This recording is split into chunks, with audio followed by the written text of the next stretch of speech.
ಮಾತಾಜಿ, ನಿಮ್ಮ ಆಶೀರ್ವಾದದಿಂದ ನನಗೆ ಟಿಕೆಟ್ ಸಿಕ್ಕಿದೆ. ಆಶೀರ್ವಾದ ಮಾಡಿ ತಾಜಿ. ಜೈ ಮಾತಾಜಿ, ಜೈ ಮಾತಾಗೆ. ದೇವಿ ಮಾತಾ, ಇವ್ರು ನಮ್ಮ ಕ್ಲೈಂಟು. ಅವ್ರ ಸಮಸ್ಯೆನ ತಮ್ಮ ಬಳಿ ಹೇಳ್ಕೋಬೇಕು ಅಂತ ಬಂದಿದ್ದಾರೆ. ನೀವೇ ಒಂದು ಪರಿಹಾರ ಸೂಚಿಸ್ಬೇಕು ತಾಯಿ ಅವ್ರಿಗೆ. ಹೇಳಿ, ಏನ್ ನಿಮ್ ಸಮಸ್ಯೆ? ತಾಯಿ, ನಮ್ಮದು ದೊಡ್ಡ ಮನೆತನ, ದೊಡ್ಡ ಕುಟುಂಬ. ನಮ್ಮ ಪೂರ್ವಜರು ಮಹಾರಾಜರ ಆಸ್ಥಾನದಲ್ಲಿ ಸೇವೆ ಸಲ್ಲಿಸ್ತಾ ಇದ್ರು. ನಮಗೆ ದೊಡ್ಡ ಹೆಸರಿದೆ.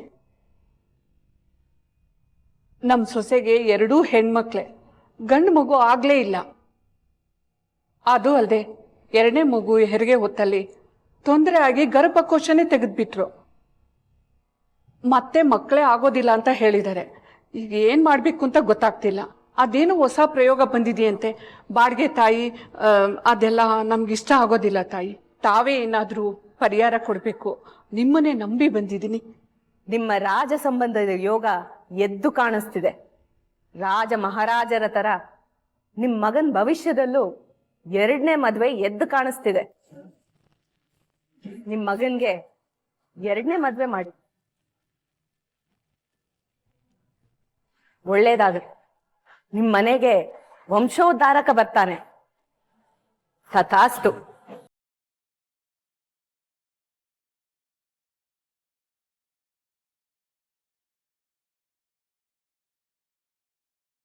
ರಾವ್ ಬಹದ್ದೂರ್ ವಂಶದ ಹೆಸರು ಉಳಿಸೋದಿಕ್ಕೆ ಒಂದ್ ಗಂಡ್ಮಗು ಬೇಕು ಕಣೋ. ಹೆಣ್ಮಕ್ಳು ಮದುವೆ ಮಾಡ್ಕೊಂಡು ಹೊರಟೋಗ್ತಾರೆ. ಅವ್ರಿಗೆ ಆ ಮನೆ ಹೆಸರು ಬರುತ್ತೆ ಹೊರತು ನಮ್ಮನೆ ಹೆಸರು ಬರೋದಿಲ್ಲ. ನೋಡಮ್ಮ, ಈಗಿನ ಕಾಲದಲ್ಲಿ ಹೆಣ್ಣು ಮಕ್ಕಳು ಗಂಡು ಮಕ್ಕಳು ಅಷ್ಟು ವ್ಯತ್ಯಾಸ ಏನಿಲ್ಲ. ಹೆಣ್ಣಾಗ್ಲಿ ಗಂಡಾಗ್ಲಿ ಇಬ್ಬರಿಗೂ ನಾವು ಓದಿಸ್ಲೇಬೇಕು. ಇಬ್ಬರಿಗೂ ನಾವು ಮದುವೆನೂ ಮಾಡ್ಬೇಕು. ಇಬ್ಬರು ಭವಿಷ್ಯನೂ ನಾವು ರೂಪಿಸ್ಲೇಬೇಕು. ನೀನ್ ಹೇಳ್ದಾಗೆ ಹೆಣ್ಮಕ್ಳು ಯಾವ್ದಕ್ಕೂ ಕಡಿಮೆ ಇಲ್ಲ ಕಣೋ. ಅವ್ರನ್ನ ನಾವು ಸಮನಾಗೆ ನೋಡ್ಬೇಕು. ಇದೆಲ್ಲ ಭಾಷಣ ಮಾಡಕ್ಕಷ್ಟೇ ಸರಿ ಕಣೋ. ಅದಕ್ಕೆ ನಾನೀಗ ಇನ್ನೊಂದು ಮದುವೆ ಆಗ್ಬೇಕಾ? ಇಷ್ಟು ವರ್ಷ ಸಂಸಾರ ಮಾಡಿದ್ ವನಿತಾ ಸುಮ್ಮನಿರ್ತಾಳೆ ಅನ್ಕೊಂಡಿದ್ಯಾ? ತಕರಾರು ಅಂತ ಏನಿಲ್ಲ. ಹಿಂದೂ ಮ್ಯಾರೇಜ್ ಆಕ್ಟ್ ಪ್ರಕಾರ ಮೊದಲೇ ಹೆಂಡತಿ ಇರೋ ಹಾಗೆ 2ನೇ ಮದ್ವೆ ಆಗೋ ಹಾಗೆ ಇಲ್ಲ. ನಿಮ್ದು ಪಿತ್ರಾರ್ಜಿತ. ಯಾವತ್ತಿದ್ರು ಮೊದಲೇ ಹೆಂಡತಿ ಮತ್ತೆ ಅವ್ರ ಮಕ್ಕಳಿಗೆ ಹಕ್ಕು ಬರೋದು. ಅದು ಹೆಣ್ಮಕ್ಳಾಗ್ಲಿ ಗಂಡ್ಮಕ್ಳಾಗ್ಲಿ. ಒಂದ್ ವೇಳೆ ದೊಡ್ಡ ಹೆಂಡತಿ ಒಪ್ಕೊಂಡ್ರೆ? ಇದು ಒಂದಿನದ ಮಾತಲ್ಲ. ಮುಂದೆ ಯಾವತ್ತಾದ್ರೂ ತಕರಾರು ತಗ್ಲು ಅಂದ್ರೆ ಮುಗೀತು. 2ನೇ ಹೆಂಡತಿಗೆ ತೆಂಗಿನ ಚಿಪ್ಪೆ ಗತಿ. ನಮ್ಮ ವನಿತಾ ಹಾಗೆಲ್ಲ ತಕರಾರು ಮಾಡೋಳಲ್ಲ. ಅವಳಿಗೂ ನಮ್ಮ ವಂಶ ಎಂತದ್ದು ಅಂತ ಗೊತ್ತು. ಅಷ್ಟಕ್ಕೂ ನಾವೇನ್ ಬೇಕು ಅಂತ ಮಾಡ್ತಾ ಇಲ್ವಲ್ಲ. ಅವಳಿಗೆ ಮಕ್ಳಾಗೋದಿಲ್ವಲ್ಲ, ಅದಕ್ಕೆ. ಇಲ್ಲ ಅಂದಿದ್ರೆ ಇನ್ನು 10 ಆದ್ರೂ ಸರಿ, ಗಂಡ ಆಗೋವರೆಗೂ ಹೆರೋ ಅಂತಿದ್ಲು ಅಲ್ವಾ? ಖಂಡಿತ ಅದ್ರಲ್ಲಿ ಹೆದರುವಂತದ್ದು ಏನಿದೆ? ಅಷ್ಟು ಜನ ಕುತ್ಕೊಂಡು ತಿಂದ್ರು 3 ಜನ್ಮಕ್ಕಾಗೋಷ್ಟು ಆಸ್ತಿ ಇದೆ. ಇಲ್ಲ ಅಂದವ್ರು ಯಾರು? ಆದ್ರೆ ವಿಷಯ ಅದಲ್ಲ. ವನಿತಾ ಏನ್ ಹೇಳ್ತಾರೋ ಅದು ಇಂಪಾರ್ಟೆಂಟ್. ಈಗ ಅವ್ರು ಹೂ ಅಂದು ಮುಂದೆ ರಿವರ್ಸ್ ಹೊಡೆದ್ರೆ ತುಂಬಾನೇ ಕಷ್ಟ ಆಗುತ್ತೆ. ಶಿವರಾಜಿಗೆ ಜೈಲು ಆಗುತ್ತೆ. ನಮ್ಮಲ್ಲೇ ಇದ್ಕೊಂಡು ಯಾರಿಗೂ ಗೊತ್ತಾಗ್ದಂಗೆ ನಡ್ಸ್ಕೊಂಡು ಹೋದ್ರೆ ಎಲ್ಲ ಆಗ್ಬೋದು. ನಾನು ವನಿತಾ ಹತ್ರ ಮಾತಾಡ್ತೀನಿ. ವನಿತಾ, ಬಾಮ ಇಲ್ಲಿ.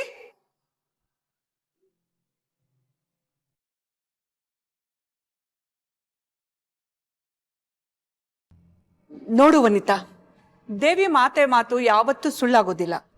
ಆಕೆ ಒಪ್ಪಿಗೆ ಕೊಟ್ಟಾಗಿ. ಇವನ್ ಹಣೆಯಲ್ಲಿ 2ನೇ ಹೆಂಡತಿ ಬರ್ದಿದ್ರೆ ಆ ಬ್ರಹ್ಮನು ತಪ್ಸಕ್ಕಾಗೋದಿಲ್ಲ. ನೀನೇನು ಹೇಳ್ತೀಮ್ಮ? ಸೌತಿ ಸಂಘ ಸತ್ರು ಬೇಡ ಅಂತಾರೆ.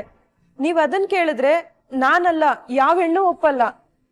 ಹಾಗಲ್ಲ ವನಿತಾ, ಮುಂದೆ ಗೊತ್ತಿದೆ, ನನ್ಗಿರೋದು 2 ಹೆಣ್ಮಕ್ಳು.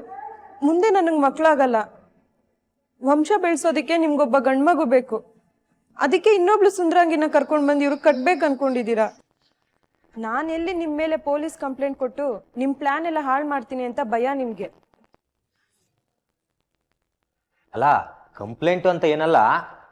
ನಿಮ್ಮ ಒಪ್ಪಿಗೆ ಇಲ್ದೆ ನಾವ್ ಹೇಗ್ ಮುಂದುವರಿಯೋದು? ನೋಡಿ, ನಾನು ಎಷ್ಟೇ ಹೇಳಿದ್ರು ನೀವು ನನ್ನ ಮಾತು ಕೇಳಲ್ಲ. ಅದ್ ನನಗೆ ಗೊತ್ತಿದೆ. ಆದ್ರೆ ಮದ್ವೆ ಆದ್ಮೇಲೆ ನನ್ಗೆ ನನ್ನ ಮಕ್ಕಳಿಗೆ ಯಾವ್ದೇ ರೀತಿ ತೊಂದರೆ ಆಗ್ಬಾರ್ದು. ಏನಾದ್ರೂ ತೊಂದರೆ ಆದ್ರೆ ನಾನ್ ಮಾತ್ರ ಸುಮ್ನೆ ಇರಲ್ಲ. ನಿನಗ್ ತೊಂದರೆ ಕೊಡೋರು ಯಾರಿದಾರ? ನೀ ಸುಮ್ನಿರ ವನಿತಾ. ಹಾಗೆಲ್ಲ ಏನು ಆಗೋದಿಲ್ಲಮ್ಮ, ನೀನೇನು ಹೆದರ್ಬೇಡ. ಮಾದೇಶ, ನಿಮ್ ಕಡೆನೇ ಯಾವ್ದಾದ್ರು ಹುಡುಗಿ ಇದ್ರೆ ಹೇಳಿ. ಬಡವರಾದ್ರೂ ಪರವಾಗಿಲ್ಲ. ನಮ್ ಕಡೆನೇ ಒಬ್ಬ ಹುಡುಗಿ ಇದ್ದಾಳೆ, ತುಂಬಾ ಒಳ್ಳೆ ಹುಡುಗಿ. ಜನನು ತುಂಬಾ ಒಳ್ಳೆಯವರು. ಏನೋ ಸಣ್ಣ ಪುಟ್ಟ ತೊಂದರೆಗಳಲ್ಲಿ ಇದ್ದಾರೆ ಅಷ್ಟೇ. ನಮ್ಮ ಜೊತೆ ಸೇರಿದ್ಮೇಲೆ ಅದನ್ನೆಲ್ಲ ನಾವೇ ನೋಡ್ಕೊಳ್ತೀವಿ ಬಿಡಿ. ಅವರು ದೇವಸ್ಥಾನದಲ್ಲಿ ಮದುವೆ ಮಾಡ್ಕೊಟ್ರೆ ಸಾಕು, ಮೊದಲು ಹುಡುಗಿನ ತೋರಿಸಿ.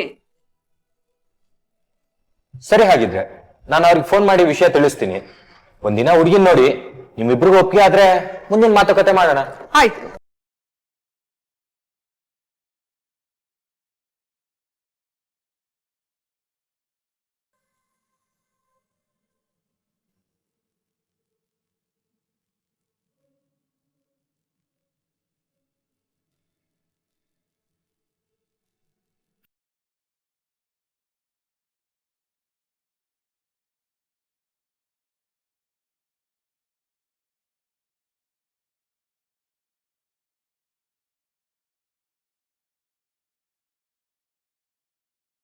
ನೋಡಪ್ಪ ದೇವರಾಜ, ನಿಮ್ ವಿಷಯನೆಲ್ಲ ನಮ್ ಲಾಯರು ಮಾದೇಶ್ ಹೇಳಿದ್ದಾರೆ. ಹುಡುಗನ್ಗೆ ನಿಮ್ ಹುಡುಗಿ ಇಷ್ಟ ಆಗಿದ್ದಾಳೆ.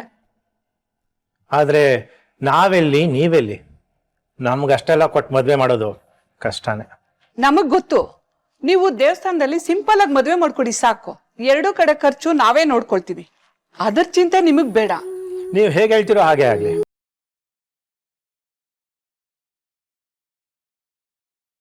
ಹಾಗಾದ್ರೆ ದೇವಿ ಮಾತಾ ಅವ್ರಿಗೆ ವಿಷಯ ತಿಳಿಸಿ ಒಂದ್ ಒಳ್ಳೆ ದಿನ ಮದ್ವೆ ಶಾಸ್ತ್ರ ಇಟ್ಕೊಂಡ್ಬಿಡೋಣ, ಏನಂತೀರಾ?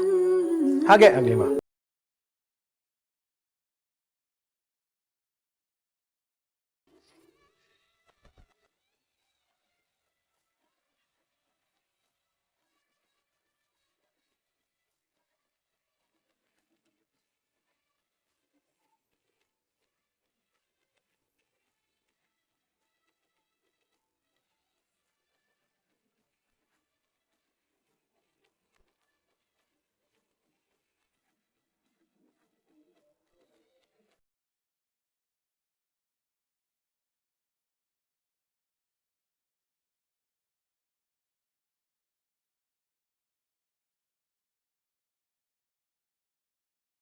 ಇನ್ 1 ವರ್ಷದಲ್ಲಿ ಪುಟ್ಟ ಕೃಷ್ಣ ನಿಮ್ ಮನೆಗ್ ಬರ್ತಾನೆ.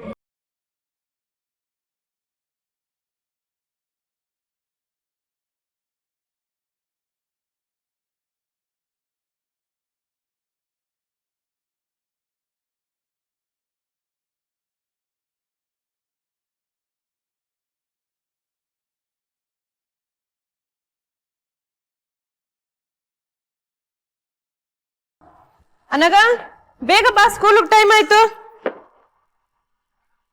ಅಮ್ಮ ಕ್ಲೀನಾಗಿ ಜಡೆ ಹಾಕಮ್ಮ, ಇಲ್ಲಾಂದ್ರೆ ನಂಗೆ ಬಾಸ್ಕೆಟ್ ಮಾಡಿಸ್ಬಿಡು. ಯಾಕೆ, ಏನಾಯ್ತು? ಅಮ್ಮ ಸ್ಕೂಲಲ್ಲೆಲ್ಲ ಆಡ್ಕೊಂತಾರಮ್ಮ, ನಿನ್ ಜಡೆ ನಾಯಿ ಬಾಳ ತರ ಡೊಂಕಾಗಿರುತ್ತೆ ಅಂತ ಹೇಳ್ತಾರೆ. ಇನ್ನೆಂಗೆ ಹಾಕೋದು? ನನ್ಗೆ ಹಾಕಕ್ ಬರೋದೇ ಹೀಗೆ. ಬಾ ಪುಟ, ನಾನು ನಿಂಗೆ ಜಡೆ ಹಾಕ್ತೀನಿ ಬಾಮ್ಮ.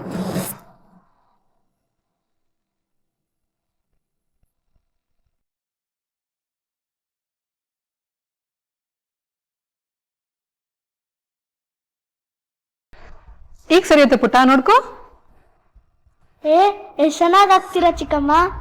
ಈ ಮನೆಯಲ್ಲಿ ಕೈಗೊಬ್ಬ ಕಾಲ್ಗೊಬ್ಬ ಆಳಿದ್ರು ಮನೆ ಕೆಲಸ ಮಾಡೋದ್ ತಪ್ಪಲಿಲ್ಲ. ಬಿಡಿಯತ್ತೆ, ಈ ಕೆಲಸ ನಾನೇ ಮಾಡ್ತೀನಿ.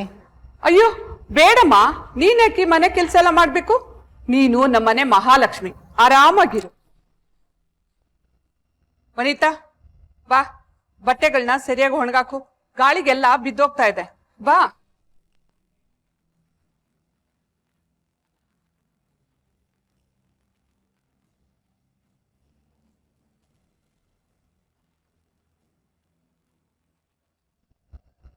ಕನ್ನಡದ ಕಂದ ನಾವು ಬರೀ ಕನ್ನಡದ ಕಂದ. ಹಾ, ಅದನ್ನ ಸರಿಯಾಗಿ ಬರೀ.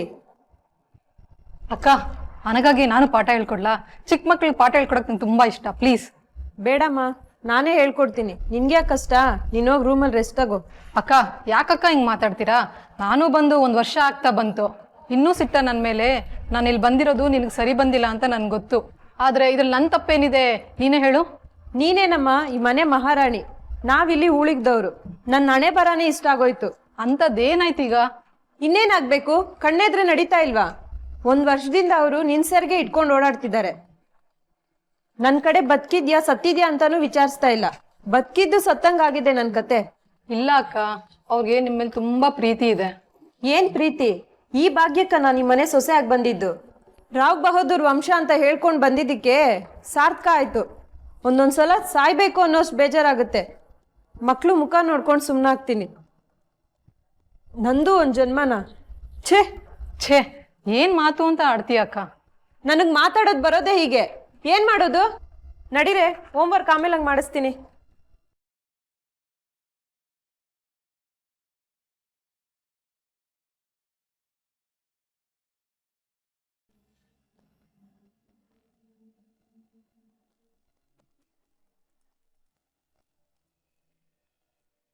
ತಾಯಿ, ಭಕ್ತರ ಸಂಕಷ್ಟಗಳ ಪರಿಹರಿಸೋರು ನೀವು ಹೇಳ್ದಾಗೆ ನನ್ನ ಮಗನಿಗೆ 2ನೇ ಮದುವೆ ಮಾಡಿದೆ. ಯಾಕೋ ಸಂತಾನ ಭಾಗ್ಯನೇ ಕಂಡು ಬರಲಿಲ್ಲ. ತಾವೇ ಇದಕ್ಕೇನಾದರೂ ಪರಿಹಾರ ಕೊಡಬೇಕು. ಎಲ್ಲದಕ್ಕೂ ಕಾಲ ಕೂಡ್ ಬರಬೇಕು. ಈ ಕೂಡ್ ಬಂದಿದೆ. ಇವಳಲ್ಲಿ ನಿಮ್ ವಂಶೋದ್ಧಾರಕ ಕಾಣಿಸ್ತಾ ಇದ್ದ. ಗಂಡು ಮಗುನೇ ಆಗುತ್ತೆ. ನಾ ಹೇಳಿದ ಪೂಜೆ ಎಲ್ಲ ಶ್ರದ್ಧೆಯಿಂದ ಮಾಡಿ, ಎಲ್ಲ ಒಳ್ಳೇದಾಗುತ್ತೆ. ತಥಾಸ್ತು. ಆಯ್ತು ದೇವಿ ಮಾತಾ, ತಾವು ಹೇಳ್ದಾಗೆ ಮಾಡ್ತೀವಿ. ಕೆಲವು ಪೂಜೆಗಳನ್ನ ಹೇಳ್ತೀನಿ, ಅದನ್ನ ಶ್ರದ್ಧೆಯಿಂದ ಮಾಡಿ.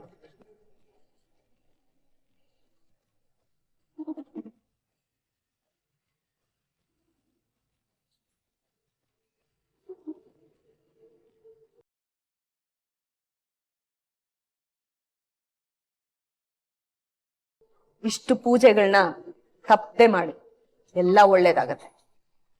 ತಥಾಸ್ತು. ಆಯ್ತು ದೇವಿ ಮಾತಾ, ತಾವು ಹೇಳ್ದಾಗೆ ಮಾಡ್ತೀವಿ. ಮಾತಾಜಿ ಹೇಳ್ದಾಗೆ ನನ್ನ 2ನೇ ಸೊಸೆ ಕೈಯಲ್ಲಿ ಎಲ್ಲ ಪೂಜೆನೂ ಮಾಡಿಸ್ದೆ. ಅವ್ರು ಹೇಳ್ದಾಗೆ ನನ್ನ ಮಗನಿಗೆ ಗಂಡು ಮಗುನೇ ಆಯ್ತು.